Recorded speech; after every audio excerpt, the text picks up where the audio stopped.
अस्सलाम वालेकुम नाजरीन। पाकिस्तान और यूएई का मैच। पाकिस्तान सुपर 4 मरले में दाखिल हो गया, लेकिन क्या ये जो परफॉर्मेंस यूएई के अगेंस्ट बैटर्स ने दी है, इसके साथ वो सुपर 4 मरला ये क्वालिफाई कर जाएंगे? क्या ये मॉडर्न क्रिकेट है? और ये क्या पाकिस्तान सही डिगर के ऊपर जा रहा है? तो इसके लिए मुझे एक पुराना गाना याद आ गया कि जिंदगी की तलाश में मौत के कितने पास आ गए। यानी जिंदगी की तलाश में मौत के कितने पास आ गए।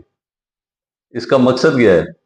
मकसद ये है कि हम मॉडर्न क्रिकेट की तलाश में वो जो पुरानी क्रिकेट थी वो भी भूल गए और जवाल के बिल्कुल करीब पहुंच गए। यानी ये परफॉर्मेंस के ये जो जो जो 4 ओवर की इंडिया के अगेंस्ट से 4 ओवर की 4.5 ओवर की ये गेम थी, ये टीम थी 4.5 ओवर की, उसने नाक पर दम कर रखा था पाकिस्तानी बैट्समैनों को। यानी जुनेद सिद्दीकी ने 18 रन दे के 4 खिलाड़ी आउट किए। ऐसे ना स्ट्रगल कर रहे हैं कि पता चल रहा है कि ये पर्थ की विकेट है और ऑस्ट्रेलिया के जो बॉलर हैं तो वो इनका ना उनका वो सामना कर रहे हैं। और ये मॉडर्न क्रिकेट वाला सिस्टम निकालो अपने जहन से। ये कौन सा मॉडर्न क्रिकेट है? 1996 में शाहिद आफरीदी ने जब अपने कैरियर का आगाज किया था तो उसने तो 37 गेंदों पे सेंचुरी स्कोर कर दी थी। ये चौके छक्के तो उस वक्त भी लग रहे थे। 92 के वर्ल्ड कप में इंजमाम उल हक ने चौके छक्के लगा के तो ना पाकिस्तान को सेमीफाइनल जीत पाया था। फाइनल में खेले थे इंजमाम उल हक की, फाइनल में बैटिंग, मोइन खान की फाइनल में बैटिंग। यार क्या हो गया? अभी मॉडर्न क्रिकेट है जी, चौके और छक्के मॉडर्न क्रिकेट है। वो 1986 में आखिरी गेंद के ऊपर जावेद मियांदाद ने छक्का लगाया था। ये छक्के और चौके जरूरत के मुताबिक होते हैं, जहां पे जरूरत हो वहां पे होते हैं। ये नहीं है कि पहली गेंद के ऊपर ही जाके हिट कर दिया जाए। मॉडर्न क्रिकेट ये है कि क्रिकेट की असल रूह को बाल किया जाए, क्रिकेट की सिचुएशन को देखा जाए और कॉन्फिडेंस हो। कॉन्फिडेंस तो बिल्कुल नाम ही कोई चीज नहीं है। साइम अय्यूब मुसलसल ना फेल हो रहे हैं। ये तकरीबन ना उसका ना 8वीं दफा वो सिफर पे आउट हुए 41-42 मैचों में। और ये जो है तो अभी तीसरी के चौथी दफा ना इस टूर्नामेंट में आउट हो चुके हैं। तो ये सूरत हाल है। अभी साहबजादा फरहान 12 गेंद है। ये मॉडर्न क्रिकेट है। अभी थोड़ा सा जनाब आप गौर करना कि मॉडर्न क्रिकेट के ये खिलाड़ी हैं ना, और इनकी बदौलत जो खिलाड़ी परफॉर्म कर रहे थे उनको भी उठा के बाहर फेंक दिया। साहबजादा फरहान 12 बालों का सामना किया, 5 रन किए। साइम अयूब ने ना 2 गेंदों का सामना किया, 0 रन किया ना। और इस तरह फखर जमान ने ना यानी 36 गेंदों का सामना किया और 50 रन किए। 36 गेंदों पे 50 रन, इसका किसी हद तक कहा जा सकता है 2 चौके और 3 छक्के लगाए हैं। सलमान अली आगा साहब मॉडर्न क्रिकेट के कैप्टन 27 बॉलों के ऊपर ना 20 रन किए, जिसमें 2 चौके शामिल है। और मॉडर्न क्रिकेट के एक और उभरते हुए सितारा हसन नवाज 4 गेंदों के ऊपर 3 रन कर रहे हैं। और किसके अगेंस्ट कर रहे हैं? यूएई के अगेंस्ट, जो 4.5 ओवर की मार थी। क्वालिटी क्रिकेट के सामने वो 4.5 ओवर की गेम रही है उनकी। और हारिस 14 बॉलों के ऊपर, यानी मोहम्मद हारिस 14 बॉलों के ऊपर 18 रन, जिसमें 3 चौके शामिल है। यहां पे ना जाके ना जब सूरत हाल यहां पे खराब हुई है, वो शाहीन आफरीदी जो बॉलर है। अब मजे की बात यह है कि जो बॉलर है तो वो ना बैटिंग कर रहे हैं, और जो बैटर है वो बॉलिंग कर रहा है। ना साइम अयूब ने विकेट ले ली है, और इसने इंडिया के खिलाफ भी ना अच्छी कारकर्दगी दिखाई है शाहीन आफरीदी ने। और इधर भी जबरदस्त ना डंड डाला है उनकी ना, यानी एक रीजनेबल टोटल सेट किया है, वरना हालत बहुत पतली थी। अब शाहीन आफरीदी ने 14 बॉलों के ऊपर 29 रन। उन्हीं यहां पे ये स्ट्रगल सारे कर रहे हैं। वही बॉलर थे, वही सिद्दीकी और दूसरे ना रोहित और दूसरे सारे ना अदर, सारे वही बॉलर थे। और उनको ना 3 चौके और 2 छक्के लगाए हैं उसने। 14 बॉलों पे 29 रन स्कोर किया है उसने। तो ये पाकिस्तान की ना ये वो जिंदगी की तलाश है, मौत के जितने करीब पहुंच गए थे ना, वही वाला जनाब ये वाली सूरत हाल यहाँ पाकिस्तान की क्रिकेट का हो रहा है। और ये जनाब जीत जो है तो आप इसके ऊपर क्या फख्र कर सकते हैं? यानी 9 रन के ऊपर दोनों ओपनर फारग हो गए थे। تو یہ صورتحال ہے. اور پھر بولنگ میں جناب اب نواز اس نے جناب ٹرائی نیشن سیریز میں بڑا اچھا پرفارم کیا، لیکن جیسے ہی یہ ایشیا کپ آیا تو اس نے کیا کیا ہوا، پہلے بھی بڑا مہنگا میرا، اور ادھر بھی 3 اووروں میں 27 رنز دیے. یعنی یو اے ای کے بیٹسمینوں نے اس کو کٹ کے رکھ دیا.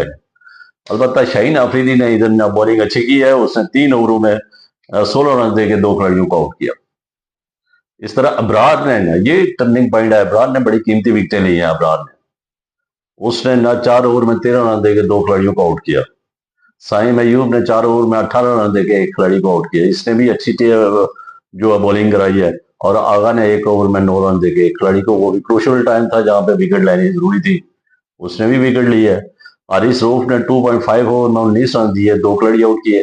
پہلے اوور میں اس کو صحیح کٹ پڑی، 12 رن دیے، لیکن دوبارہ کم بیک کیا جب تو اس میں وکٹیں بھی لی ہیں اور سکور بھی کم دیا، 7 رن دیا ہے 1 پوائنٹ. تو اس کے ساتھ پاکستان جو ہے تو 21 تاریخ کو انڈیا کے ساتھ کھیل رہا ہے. اور انڈیا کے ساتھ اس قسم کی جو یہ ابھی یو اے ای کے ساتھ کھیلا ہے، یہ والا نہیں، یہ والا بالکل نہیں چاہیے. اس کے لیے آپ کو پرفارم کرنا ہوگا اور انڈینز بولنگ کی کمزوریوں کو دیکھنا ہوگا. انڈیا کے بیٹرز کی جناب آپ نے دیکھنی ہوگی، موویز دیکھنی ہوگی. انڈیا کے بیٹرز کیا کمزوری ہے، ان کمزوریوں کے اوپر ورک کرنا ہوگا. یہ ماڈرن کرکٹ چوکا چھکا نہیں، اس پہ چاروں طرف سے، چاروں زاویوں سے دیکھنا ہوتا ہے. مخالف ٹیم کی کمزوریوں کو دیکھنا ہوتا ہے، اپنے مائنڈ سیٹ کو سٹرانگ کرنا ہوتا ہے، اور پھر ہی جا کے تو آپ پرفارم کر سکتے ہیں. ایک تو آپ کا کانفیڈنس بڑا لوز ہے، اور دوسرا جناب آپ کا ماڈرن کرکٹ ہے جناب آپ کا کانفیڈنس، اور کانفیڈنس کے ساتھ ساتھ پرفارمنس بھی آپ کی سوالیہ نشان بن رہی ہے. اور سائم ایوب کے اوپر ایکسٹرا برڈن ڈالا ہوا ہے.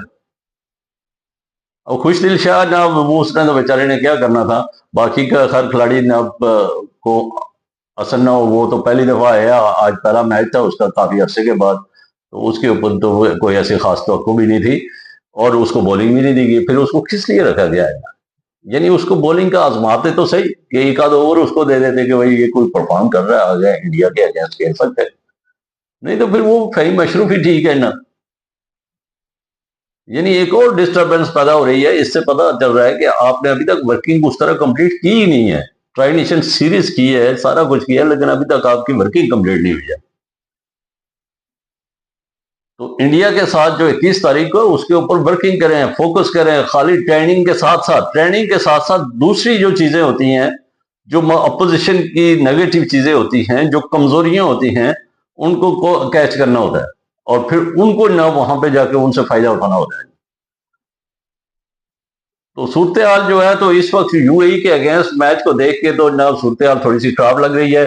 لیکن امید ہے، چونکہ پاکستان کے یہ جو پاکستان کے اندر ٹیلنٹ بہت ہے، پاکستانی ان کھلاڑیوں کے اندر ٹیلنٹڈ ہیں یہ کھلاڑی. صرف ان کو ایک پالش کرنے کی ضرورت ہے. ایک تو ان کا کانفیڈنس، ایک کا ان کے مینٹلی طور پہ ان کو سٹرانگ کرنا پڑے گا. مینٹلی سٹرانگ ہو جائیں، مخالف ٹیم کی کمزوریوں کے اوپر قابو پڑ جائے ان کو، اور اپنی ذمہ داریوں کا احساس ہونا چاہیے کہ یہ جو شرٹ ہے نا، یہ شرٹ، یہ ٹروزر، یہ عام سا ٹروزر نہیں ہے. یہ پاکستان کی پہچان ہے، یہ پاکستان کی کٹ ہے. اور اس پاکستان کی کٹ کو دیکھ کے تو آپ کا ویسا بھی دل جگرا بڑا ہو جاتا ہے. پاکستان کی کٹ ہے اور پاکستان کے لیے سروائیو کر رہے ہیں، یعنی پاکستان کے لیے سروس دے رہے ہیں. سوری، سروائیو نہیں، پاکستان کے لیے سروس کر رہے ہیں آپ. اور پاکستان کی سروس آپ خوش قسمتی اپنی سمجھے، پاکستان کا نام روشن کر رہے ہیں. اور پاکستان کا نام روشن کرنے کے لیے آپ کو ایکسٹرا جناب یعنی ایک ذمہ داریاں دی گئی ہیں، یہ کہ آپ پرفارم کریں اور پاکستان کا نام روشن کریں. تو آپ ان ذمہ داریوں کو سمجھیں. اس کو خالی کرکٹ نہیں ہے جا کے انجوائمنٹ کیا نہ ہو. یہ اس قوم کے جذبات ہیں. یہ جو 25 کروڑ عوام ہے، یہ آپ کے پیچھے ہے، آپ کی بھرپور سپورٹ کر رہی ہے، آپ کو دعاؤں میں بھی نام یاد رکھتی ہے. یہی کریے، آپ کانفیڈنس سے کھیلیں. ہار جائیں کوئی مسئلہ نہیں، ہارتے ہیں نہ، ٹیمیں ہارتی ہیں، کوئی ایشو نہیں ہے، نو پرابلم. لیکن مقابلہ کریں. مخالف ٹیم کو پتہ چلے گا نہ یہ ٹیم بڑی خطرناک ہے. یعنی हार जीत मसले ये नहीं है इशू कि आप हार गए, इशू ये है कि आपका माइंड सेट जो है तो पहले से ही हारा हुआ होता है। तो अपने ना माइंड सेट को स्ट्रांग करें। हार जीत खेल का हिस्सा है, ये शुरू से नाम लेके हारते आए हैं। ये नहीं, सबसे ज्यादा वर्ल्ड कप जो है तो वो ना ऑस्ट्रेलिया ने लिए हुए हैं, लेकिन शिकस्त वो भी ना छोटी छोटी टीमों से खा जाती है। तो ये जरूरी नहीं है, हार जीत खेल का हिस्सा है। आप सिर्फ क्वालिटी क्रिकेट के ऊपर फोकस करें और मुखालिफ टीम की कमजोरियों को जनाब जांचें और फिर परफॉर्म करें। ये वाली नहीं है कमजोरियों के जनाब यूएई के अगेंस्ट जनाब आज पैर आपके फूल गए थे, ये वाला परफॉर्मेंस नहीं है। तो उम्मीद है कि इंडिया के अगेंस्ट आप 21 तारीख को नए रूप में नजर आएंगे और बेहतरीन परफॉर्म करेंगे और पता चलेगा जनाब कि आप एक नए रूप में, और पाकिस्तान की वही टीम है जो पुरानी टीम है जो परफॉर्म करती थी इंडिया के अगेंस्ट। अब तक के लिए इतना ही, मुझे दीजिए इजाजत। खुश रहिए, आबाद रहिए और इस चैनल के साथ जुड़े रहिए। इसका मकसद है सब्सक्राइब करें, बेल आइकॉन को क्लिक करें ताकि जो भी नई वीडियो है वो बर वक्त आप तक पहुंचे। अल्लाह हाफिज, शुक्रिया।